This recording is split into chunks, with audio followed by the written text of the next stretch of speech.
Welcome to the 14th season of the NitWits, a weekly roundtable discussion on the Penn State Nittany Lions. Our panel includes Neil Riddell of the Altoona Mirror, Mark Brennan of FightOnState.com, 1966 team captain Mike Irwin, and Casey Kantz of WTAJ Sports. The NitWits are brought to you by Irwin Financial, a firm foundation for your financial future. Coldwell Banker, no one will work harder to sell your home. By Doctors Howells and Reed, orthodontics for children and adults. By the bookstore in the Park Hills Plaza, featuring the area's most complete selection of books, DVDs, and magazines. By Fiore True Value on 6th Avenue, Altoona. Just ask rental. By Pacifico's Bakery, genuine Italian bread and rolls for your tailgating needs. By the Altoona Professional Hearing Aid Center, your hearing aid healthcare professional. By Monarch Cleaners, for all your cleaning needs. Your rehab choice, Health South Altoona. Ask for us by name. By J&P Auto, home of the $1,000 push, pull, or tow. By Courtesy Motors of Altoona, where courtesy means a great deal. By the Allegro, where fine cuisine is a way of life. By the easy-to-use Big Book. And by the Altoona Mirror, featuring Penn State Game Day every Friday. You can also see the NitWits on AltoonaMirror.com. All righty, a good evening to you. It's the best part of the week. Got the guys here. We talk Penn State football. Of course, you know them. They all make the show. Neil Riddell, Mike Irwin, Mark Brennan. Guys, we are breaking down a Penn State win, another one. This one over Northwestern, 34-24 Saturday night. Joe Paterno ties the late, great Eddie Robinson with 408 wins all time. And let's start right from the hop. You were most impressed with the offense, even though that defense pitched a shutout in the second half. But Matt McGloin makes the start, goes the whole game, and he did spark that offense on Saturday night. And some of the players talked about it a little bit. It's been a sensitive subject, obviously, between McGloin and Bolden going back and forth. But the fact that they started McGloin and maybe more importantly stuck with him through the whole game, I think had a big effect on the whole offense and the whole football team. You have to wonder how much of the reason did they do it because you're on the road, you don't have the media crush waiting for the quarterbacks to get off the bus. Maybe it's not such a huge, dramatic deal as it would be at a home game. We were able to kind of, before the game, see who he was warming up with, and you got a good feel that it was going to be McGloin. And I think it's about time, and it was good that they came out and played real well. And I like the fact that they let him go. They let him play. The team obviously, I think, reacted in a positive way, and I think it was a real good night for that Penn State offense. And apparently he knew before the Purdue game, correct, that he was going to start on He Saturday night? said that, which I found pretty interesting. I guess they told him, look, Rob's going to start today, and you're going to start next week. And so McGloin didn't know a whole lot afterwards of what was going to go on beyond Northwestern, but such is the way. You know, I don't think Bolden should complain because McGloin's outplayed him up to this point.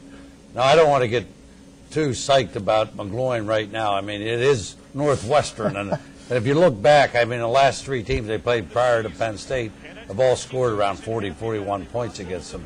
So he did the same thing last year, if you remember. We roll back to last year and look, you know, where McGloin came in and replaced Bolden and had a big game. So now he's back here, and they beat Northwestern. So Northwestern defense is not a marquee defense. Boy, watching that pass again to Davon Smith last night, he put that in just the best spot possible. And he did that pretty consistently, I thought, on Saturday night. McGloin really had that spark going. Can we maybe conclude that this is the way it's going to be, guys? What do we think here? I don't think we have any idea. I mean, afterward they were still saying we still have two quarterbacks. It was just the way it unfolded. I don't know. I think they're overthinking everything. I think you have one guy who's clearly better. They ought to stick with him. Does that mean they will? It's Penn State. Who knows? Neil? Yeah, I mean, there's no real rhyme or reason, but you are starting to head to the meat of your schedule, and I think, you know, they do need to communicate this out with the people who have to know, which would be the two kids. Right. But, you know, you have Illinois now, and the way this season has started to shape up, and especially some things that happened over the weekend, you know, you get some momentum this week, then you're off, and then the meat of your schedule, it could still be a great year. And Matt McGloin was not the only good part of that offense. I mean, the offensive line looked good. Silas Red, it's another career high in yards Saturday, rushes for 164 on 18 carries, the touchdown as well. Fourth straight game of at least 125 yards or more for Silas. Just a special player we're seeing from this kid. Go ahead, Mike. One thing I like to say, I mean, we always criticize the offensive coaches for their game plan and what they've been doing, but I think this game they really stepped up and they called a good game. Mm-hmm. But I'm not sure they changed the arrangement in the booth. I don't know if you noticed that. Joe Paterno was in between Vander Linden and Galen Hall, and prior to that he was sitting with his son Jay, and so maybe he's getting it from both ends. But I really thought they played much better, and the play calling was good. I mean, all the way through the offense played well, and I go back again. It was Northwestern. Everybody else has done the same thing. Well, so. McGloin, the thing I like though is you got Davon Smith the ball. You're absent one of your best players in Moy. Sure. 8 different receivers caught passes. They even worked a screen pass that got called back. But, yeah, I mean, they really spread the field nicely, mixed the run and the pass. I agree with Mike. I thought they did a nice job. Well, you have to give a shout-out to the offensive line. I mean, people have been critical, including me, of the offensive line just for not playing particularly well at times early in the season. But they've really, I think they've taken advantage of the way the season has played out to kind of just improve by step by step by step. It's not the greatest competition, but they have been getting better and better. Listen, Silas Red, we know what kind of talent he has. He's making things happen when he's not getting holes. Now that he is, Zordich, I thought, played a good game, did a nice job blocking. He starts getting these holes, and wow, the only bone of contention I have in that game with the offensive play calling, 3rd and 2 in the third quarter, you have a chance to really put it away, and they drop McGloin back, and he's sacked. Red's averaging 11 yards per carry at that point. Give him the rock and keep Northwestern off the field. But really, that's definitely nitpicking. But that could have been a key moment. We'd all agree with that, I think. It turned out to be nitpicking, but we almost got whiplash up there. I mean, here's a chance to be you're in 4-down territory. You get away from the run, which over the years at times has come back to bite them. And had Northwestern hit that big pass late, it might have. Steph Green, too, gets a touchdown there. Had one called back. Gets his first of the year. Good to see him out there. Yeah, it is nice to see Stephon Green finally get his chance. And I know the commentators on the TV were talking about giving him a second chance. And I know early this season we talked about that, but the team voted to bring him back. And so it was a team decision, and I'm glad to see him stepping up. And we have something to look forward to.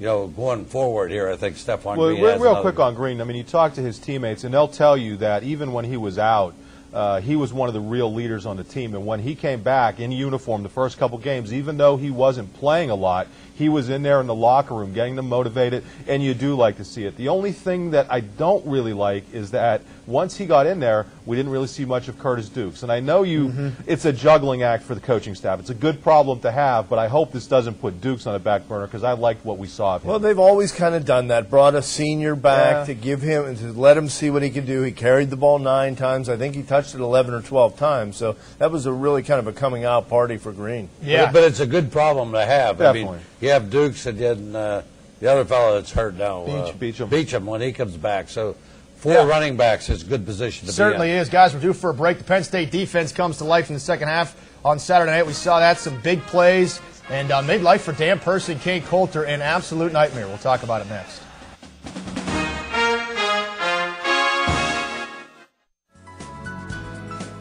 The NitWits are brought to you by Irwin Financial, a firm foundation for your financial future.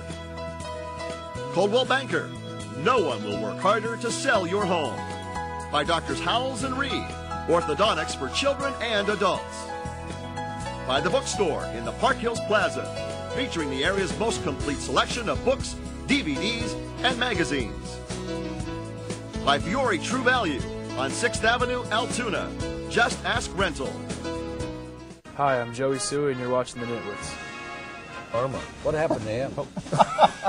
We got to get Joey Suey some karma. How's that? Yeah, it was weird that he didn't play a lot in that game. It was too bad. Especially because it was kind of a homecoming for him. Yeah, I'm not sure what was up there. Hey, welcome back to the show. We're breaking down a Penn State 34-24 win at Northwestern Saturday night. Turning point, guys. I think really no question. Gerald Hodges picks off Dan Percy on Northwestern's opening drive of the second half. And then Silas Red, of course, with the touchdown run. One play later, put Penn State up by 10. And the way that first half kind of went, where it was kind of a back and forth thing, that pick leading to that touchdown gave him that 10-point cushion and some much-needed breathing room at that point. Yeah, it did. I was really impressed with the adjustments that Penn State's defensive staff made at halftime. This is 2 years in a row they've shut out Northwestern in the second half. Now, it's curious to me that, clearly Northwestern is out scheming them before the game, but Penn State staff is making adjustments at halftime against Northwestern. Well, Purse is a terrific quarterback, and your heart goes out to him playing on what's not a really good team, and he's obviously injured. But boy, if you could stick that guy on some of these better teams, I mean, that guy has a future, I think, the next level if he can remain healthy. That's obviously a big if. But I love that they did in the second half. It wasn't that they were blitzing more. I think, what some of the defensive linemen said is they stopped stunting as much, and they were just getting great pressure up the field from that front four, maybe unleashing Hodges every now and then. And that defensive line, as bad as it looked at times in the first half, absolutely dominated at times in the second. Mike, the Hodges pick leads to the touchdown, but also when you say it sparked the defense too. Oh, no question about it. I mean, if you look at the first half, I mean, there's one touchdown scored in the second half. So, you watch the first half, you thought that was going to be about a 60-50 game, but then, I mean, fortunately, and they were moving the ball at that point, and I think Hill got his hand on the ball, deflected it, and Hodges caught it, and he ran down the sideline, and I thought he'd go all the way. I was a little disappointed he ran out of gas, I think, going down the sideline. He was catching flack from his teammates left and right after. I mean, in the media room, they were busting him like you wouldn't believe. Well, that definitely was a turning point in the game. Certainly. I mean, that play, because at that point you're just holding on. And to go back about the defense and the adjustments, it seemed like Penn State starts out very conservative, and their defensive strategy most of the time is a conservative defense. If you watch those cornerbacks, a lot of times they're playing way off of the receivers. Now, in the second half, I thought they moved up tighter, but they come down and out, and especially as bothers me when they have third down situations and they're playing off and letting them, get the first down. So I think Tom Bradley and the defensive staff decide they're going to get more aggressive the second half and start going after some people, and they set the tone. The other thing they did is they subbed a lot, because we wondered. I mean, they went to their backups, Jones and Terry, and I don't think Stanley's a backup, but they went to them in almost the second defensive series, but that paid off later in the game because those guys were really fresh. I think there were a couple different sequences where there were consecutive sacks on plays. Yeah, I mean, you end up with 7 sacks in a game, and that's just that's unbelievable. I mean, against quarterbacks of that caliber. Now, I know the offensive line's not that great, but to get that sort of push against those quarterbacks, and obviously you get Purse, and then to get Coulter twice in a row when he comes in when Purse was hurt, that was really big stuff in that game. How about Hodges? I mean, back to him, career high in tackles too. I mean, he's just had an emergence, it seems.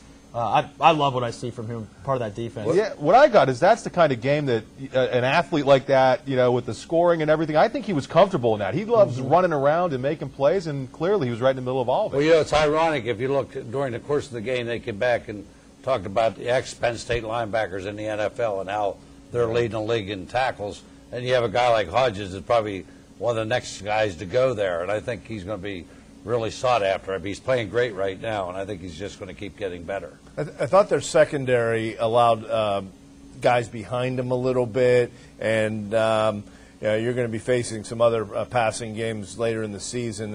Even late in the game with a 10-point lead, a couple guys got behind the secondary. Yeah, they got lucky with a couple drops. I mean, absolutely. A concern if we get? I mean, we haven't picked many concerns yet. Would that be one? Well, yeah. I mean, because even on Purse's first touchdown pass, they sort of split the opening, and Purse is difficult to defend, but that would be one. Slow starts on the defense, and maybe tightening up in the secondary. Well, they didn't have Stephon Morris, so that might have been a factor. Well, they definitely beat our guys deep. I mean, they're receivers, so we are lucky in a way. I mean, if they complete that pass, we might have a different tone for this whole conversation here, because they did beat us a couple times in that game, and I guess Morris, he didn't make the trip, correct? He didn't make the trip, right? We had an update on that, or as to why? Joe said it was a problem. Some people were saying it was the knee flaring up. I don't know. When Joe says they had a quote-unquote problem, we'll have to find out this week what the story was. Okay, Wisconsin, they lost a heartbreaker on Saturday night to Michigan State, so the Badgers now have a conference loss. And we'll break down Penn State's chances of a Big Ten title next. It is the NitWits, and we're coming right back. Stay with us.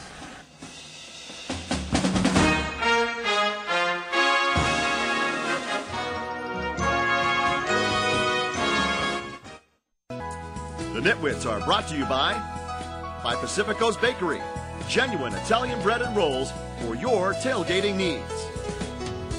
By the Altoona Professional Hearing Aid Center, your hearing aid healthcare professional. By Monarch Cleaners, for all your cleaning needs. Now back to NitWits. A roundtable look at Nittany Lion football. Welcome back to the show, guys. You were probably on the road, but it was an absolute thriller Saturday night in East Lansing with Michigan State knocking off Wisconsin on a last-second final play, Hail Mary, 37-31. So Penn State tops in leaders division as they are now 4-0 in the conference after the win over Northwestern. And they still have a tough road ahead. They host Nebraska in a couple weeks. They go to Ohio State, and they close with Wisconsin, actually. But that loss last night, it could certainly make things interesting as far as the Big Ten title is concerned. Yeah, we were actually in the press box, and some people were breaking press box etiquette a little bit by going absolutely nuts. People were trying to write on deadline. But it was funny. I mean, everybody who wasn't on deadline was kind of gathered around the TV watching it, and what a mind-blowing end. And, yeah, you know, it is. The whole thing with this, and let's start giving Penn State some credit here. I know we're talking about this game, but, you know, all of a sudden this team's here at 7-1. People have been dogging it all year, and now it gets this sort of break. Maybe something a little magical is coming together for these Nittany Lions. Now, we don't want to get too far ahead of ourselves. The meat of the schedule still remains. But the way this thing has played out, they've set themselves up to have a chance to do some things in November, and that's all you could ask. The optimistic side of Mark Brennan comes out. Listen, I'm drinking the Kool-Aid now. There you go. Neil? Well, I have been served a fairly large plate of crow because I actually wrote on Saturday, is the Big Ten mediocrity going to hurt Wisconsin? And I thought Wisconsin very well might be the best team in the country, the way that they had played. And then they jump out to a 14-0 lead, get a punt block. So anyway, obviously, I was wrong about that. But I love what the Big Ten, the two divisions, the addition of Nebraska is doing now. It used to be when Penn State was in the East, okay, if they had their big intersectional game, and if they lost that, they were sort of out of the national championship hunt. And now you have a lot of different scenarios. Wisconsin losing actually puts Penn State, if Wisconsin loses again, Penn State could lose once and still go up there and play for a berth in the final game. Michigan State's going to Nebraska this week. I mean, that is a huge game. Wisconsin's going to Ohio State. So I think, you know, all of a sudden a lot of Penn State fans are interested in maybe more than their game. I'm not ready to say Penn State's a title contender. I want to wait and see how they do against Wisconsin and Ohio State. But they're playing with a lot of poise, and I think it's starting to get to be exciting. Yep. And I don't want to look too far ahead because they have Illinois coming in here, you know, this weekend. That happens to you all the time when you start, you know, looking to play Nebraska or Ohio State or Wisconsin. I mean, we got to beat Illinois. Last year, Illinois came in here and put it to us. So I don't want those guys to forget about that. Start reading.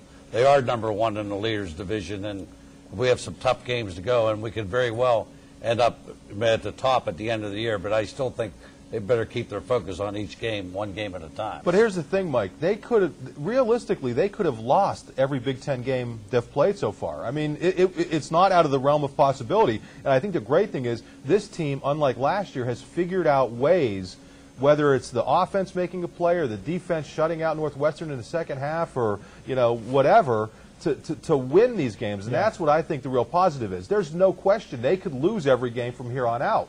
But the fact that they've shown the ability to make plays, I think, is a real good thing for them. I agree, because I look at this defensive team, and they're really solid defensively. And I think that, you know, even offensively, we'll get Moy back. I mean, we got Red is running well. I mean, I still think the key is the quarterback going down the road there.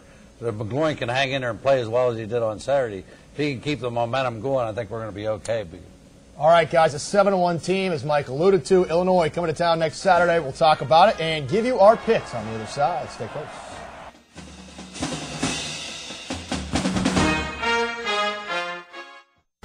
The Nitwits are brought to you by J&P Auto, home of the $1,000 push, pull, or tow. By Courtesy Motors of Altoona, where courtesy means a great deal. By the Allegro, where fine cuisine is a way of life. By the easy-to-use Big Book. And by the Altoona Mirror, featuring Penn State Game Day every Friday. I'm Penn State's Chimo Coley, and you're watching the NitWits. Welcome back. Our final segment. Illinois continues to look like a team going in the wrong direction, guys. Suffered their second straight loss on Saturday at Purdue, a team that started the season. Hard to believe it's 6-0, and they've since rattled off 2 straight losses, and they haven't had a first-half point in 2 weeks. This matchup we looked at earlier in the year, we said this is the big test. This could be the big test, other than Alabama, of course. But what do we think now? What do we think now? A struggling Illinois team comes to Beaver Stadium Saturday. Well, they couldn't stand prosperity. Not used to being 6-0, and and they faced 2 beatable opponents with Ohio State this year, and then to just lay an egg at Purdue last week. So now they did finish the game strong the other day, so we'll see how that carries over. Mark? Yeah, it's a team with some really good athletes. I mean, obviously we saw it last year when they laid a real hurting on Penn State. So they have – this isn't one of those undermanned teams. When they have issues, it's with focus and that sort of thing. And we've seen this with Ron Zook teams. I don't know how often. But, the one thing, a little look ahead to my pick. Penn State players were embarrassed last year. And they will tell you that by the way that they lost on homecoming. Little teaser there from Mark Brennan. Mike, well, you got to look. I mean, one of the keys to the Illinois team is the quarterback Shieldhouse is very similar to a person. I mean, he's the type of guy who can run around the pocket and complete some passes. They got good receivers, but I agree with Mark. I mean, looking back to last year, what happened to Penn State, I mean, they're not going to forget about Illinois. They're going to be ready for Illinois this year. All right, just enough time for our picks. Neil, I believe you were the Nitwit of the Week. You believe? Official confirmation? He was the Nitwit of the Week, ladies and gentlemen. Thank you. Do you want to go first? Thanks to Stephon Green, I was, because he could have scored, and that would have enabled Brennan. I will go first. I think what Mike hit on earlier about looking past. I don't see them looking past this game. I think they have a taste in their mouth last year. Zook went for it on 4th and 1 at their own 29 early in the game, made a statement. Plus, Penn State has a week off afterwards. There's no reason to think this is a look-ahead trap game. I look for them to continue to build on what they've done. I'm going to say Penn State 28, Illinois 16. Okay, Mark, about a minute left. I think there's going to be a little bit of payback. They've been pretty good in these sorts of games, unless it's Iowa. But I'm going to go 24, Penn State 24-10. Mike. Thanks. Oh, boy. Payback. I can't add this quickly, but I already had my score picked out before I got here.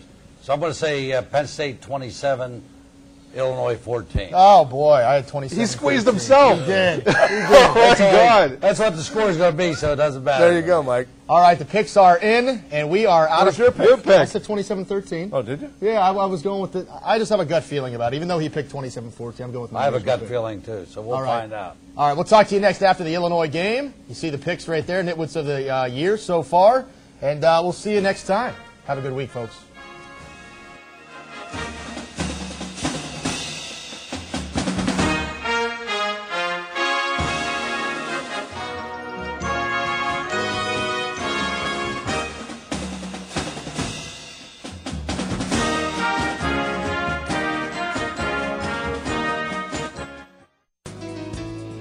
The Nitwits are brought to you by Irwin Financial, a firm foundation for your financial future. Coldwell Banker, no one will work harder to sell your home. By Doctors Howells and Reed, orthodontics for children and adults. By The Bookstore in the Park Hills Plaza, featuring the area's most complete selection of books, DVDs, and magazines. By Fiore True Value on 6th Avenue, Altoona. Just Ask Rental. By Pacifico's Bakery, genuine Italian bread and rolls for your tailgating needs. By the Altoona Professional Hearing Aid Center, your hearing aid healthcare professional. By Monarch Cleaners, for all your cleaning needs. Your rehab choice, Health South Altoona. Ask for us by name. By J&P Auto, home of the $1,000 push, pull, or tow. By Courtesy Motors of Altoona, where courtesy means a great deal. By the Allegro, where fine cuisine is a way of life. By the easy-to-use Big Book. And by the Altoona Mirror, featuring Penn State game day every Friday. You can also see the Nitwits on AltoonaMirror.com. Thanks for watching, and we'll see you next week.